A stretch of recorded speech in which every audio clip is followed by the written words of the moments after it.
الاتحاد المونستيري في تنقل صعب إلى الجزائر لملاقاة شبيبة القبائل الجزائري بعد هزيمته في تونس بالذات بثلاثة أهداف لصفر. مهمة صعبة وصعبة جدا لأبناء طارق الجراية في هذه المباراة. كل التفاصيل الخاصة بمباراة شبيبة القبائل والاتحاد المونستيري ضمن الدور التمهيدي الثاني من مسابقة دوري أبطال إفريقيا باش نحكي وخاصة على البث التلفزي للمباراة.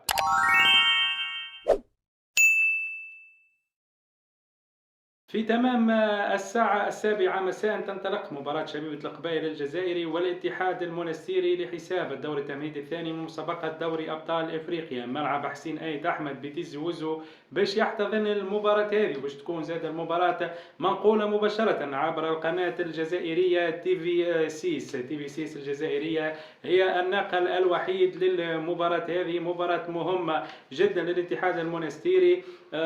ننتظر ريمونتادا من الجزائر بالذات رغم صعوبة المهمة كما حكينا وتكلمنا. الاتحاد المونستيري ضيع مباراته في تونس اليوم باش يلقى منافس حاضر وجاهز ومتسلح بعمر الأرض والجمهور تقريبا 40 أو 50 ألف متفرج باش يكونوا متواجدين في الميدان. أكيد باش يكون عامل إيجابي للفريق الجزائري. إن شاء الله ممثل كرة القدم التونسية يرجع بالترشح رغم صعوبة المهمة كما قلت ونعاود نقول مرة أخرى.